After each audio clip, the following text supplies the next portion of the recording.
is CBS News Miami. Good afternoon, and thank you for joining us. I'm Naja Sherman, and welcome to CBS News Miami's 4 p.m. Quickcast.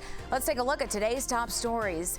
The wealthy South Florida twins at the center of rape and sex trafficking allegations faced a judge this morning. The brothers were granted bail, but they must remain in jail for at least now. CBS News Miami's Chelsea Jones is outside the courtroom in Miami with the breakdown. So this conditional release only applies to the state charges that the two brothers face. There is still a federal hold in place currently. Here are the conditions, though. For Alon Alexander, who faces one state charge of sexual battery, they included $2 million personal surety. That is secured against his father's home in Bal Harbour.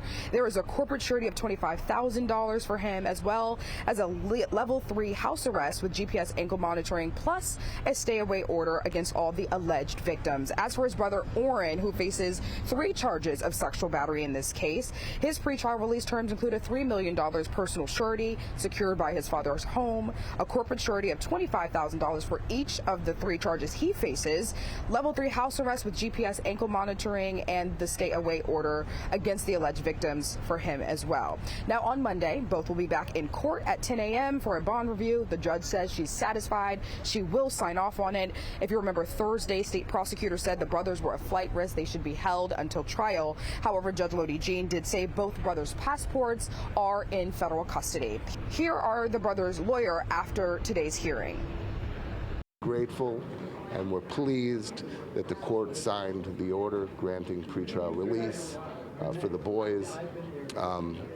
They're innocent. I don't have anything further at this time. Coming up tonight at 5, we will take a look at Ohad fisherman and the case that he faces, as well as the eldest brother, Tal Alexander, who was in federal court today. In Miami, I'm Chelsea Jones, CBS News, Miami. Always alerting, always tracking. This is Next Weather. Taking a live look outside, a beautiful shot. It is a warm and breezy day across South Florida. Next Weather Chief Meteorologist Ivan Cabrera joins us with the look ahead. Yeah, the weekend not looking bad at all. We are going to have some changes, though, as far as our pattern, and that's going to introduce some showers here, but no washouts as I see it right now. But a fantastic kickoff. I mean, you can't ask for better. Mostly sunny skies. The breeze is still up there, but the temperatures have moderated nicely. So we're in the 70s now, and we'll be pushing 80 degrees the next few days. On and off showers on the breeze. That's going to continue for not just the weekend, heading into early next week. It's a different pattern for us. We've been seeing these dry cold fronts. The next cold front won't arrive until the end of next week, so we're going to stay mild until then. And we're talking temperatures at night, probably not going below 70 degrees. We had an overnight temperature this morning of 70. Yesterday morning it was 55. So the wind has come off the water and just killed the cold here. As we take a look at some wind gusts, not as windy as yesterday, but still a breeze out there.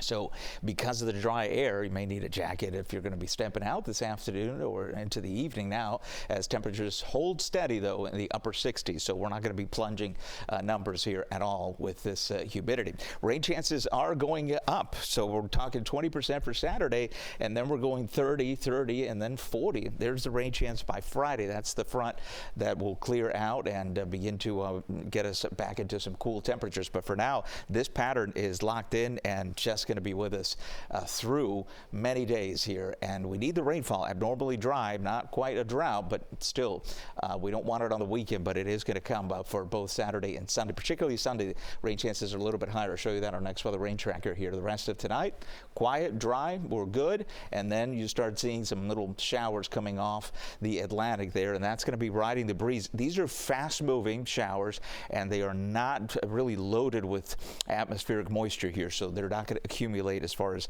any significant rainfall here, but they are going to be nuisance, I think, for us as we try to get out and about and do some final shopping right as we get closer to the big holiday. There you see on Sunday another batch coming in. So this is manageable. Certainly not going to be raining every minute here. The humidity is going up along with the temperature, so we're going to start getting sticky here. Look at the dive towards the end of the week. That's the next cold front that comes in, which brings us cooler temperatures and a lot lower humidity. So looking forward to that, but it's going to be a while. Rip currents on the high side for tomorrow. Northeast winds 50 to 20. We're looking at a small craft advisory for both the Atlantic Atlantic waters and the Florida Keys. Not a good boating day for tomorrow. Things are just too bumpy with the winds out there. So rain coverage 20% for your Saturday. Here's your next weather 7-day forecast, and it'll feature again rain chances going up a bit, 30% for Sunday, 30 on Monday, and then we'll hold about 40% there, but warm temperatures on the way for next week. Ivan, thank you.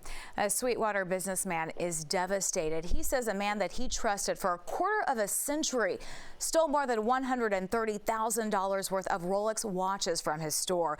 CBS News Miami's Peter Dinch has his story. Business owner Joseph Maya tells me that for years he had trusted a man to take watches from his Sweetwater store and sell them. Now he says that man, Jose Quintana, has disappeared with more than $134,000 worth of Rolex watches. There is also a Crime Stoppers flyer asking for the public's help in finding Quintana, and his vehicle is also captured on camera as well. I know this guy for 25 years. He come here, get watches, go and sell it, and come back. Always, always. $200,000, $300,000, any quantity of money. He doesn't sell the watches, he bring me the watches back. We'll have the latest on this story coming up starting at 5. It's Sweetwater, Peter Dench, CBS News, Miami. A porch pirate is accused of committing the same crime not once, but twice. 19-year-old Edwin Ibarra was arrested and charged with 1 count of petty theft. Surveillance video caught the suspect approaching the front door of an apartment in Sweetwater. He can be seen there grabbing a package and then running from the scene. It all happened along Southwest 1st Street and 110th Avenue. Authorities say he was also arrested last month and charged for committing the exact same crime. The search is on for the person responsible for shooting a man several times at a motel in Miami. Officers rushed to the scene. This is along Biscayne Boulevard and Northeast 5th Court. When they arrived, they found a man shot several times. The victim remains in the hospital in critical condition. When we come back, the drone mystery deepens in New Jersey. Why neighbors are not satisfied with the answers they're getting from Washington. Now to newly released evidence in the murder of United Healthcare CEO Brian Thompson. Police say they are learning what his accused killer knew before the day of the attack and what he allegedly did right up after the shooting. CBS News Miami's Lilia Luciano is following this report. Investigators say they have discovered evidence suggesting Luigi Mangione knew United Healthcare was hosting its annual investor conference in New York City before the shooting. The NYPD tells CBS News there is no indication that Mangione was ever a client of United Healthcare. Officials believe the company may have been targeted due to its status as the largest health insurer in the United States. Meanwhile, the Manhattan District Attorney's Office has begun presenting evidence to a grand jury as they try to extradite Mangione from Pennsylvania to New York. The delay, a possible strategic move by his defense team. Not waiving the extradition does buy them a little extra time. They now have to wait for Governor Hochul to issue that warrant, and it just gives them more time to prepare their defense. All this while Mangione remains detained more than 200 miles away. Luigi Mangione is being held in this state prison in Huntington, Pennsylvania, under maximum security. Prison officials tell CBS News that he is in a cell by himself, but not in solitary confinement, that he does not get to interact with other inmates, and that he has not become violent.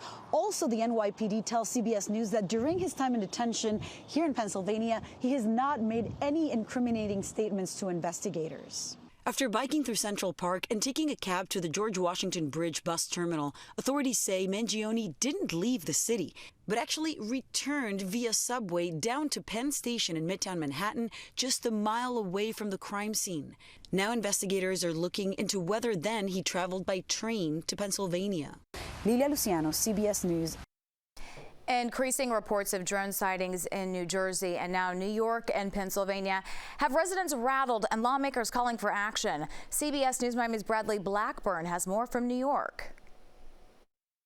They say it's not a bird, it's not a plane, but it is a topic of conversation and concern. What the heck is going on? Increasingly, more reports of drone sightings over the East Coast, and most recently Staten Island, New York. Elected officials pointed the finger at the federal government. I don't believe that the United States of America, with its military capabilities, does not know what these objects are. For weeks, residents in New Jersey have seen the mysterious objects overhead. We saw blinking, like lots of blinking things up in the sky to the south, right over the ocean. Thursday, National Security Communications Advisor John Kirby said the government has not been able to corroborate any of the reported sightings and said there's no evidence they pose a security risk.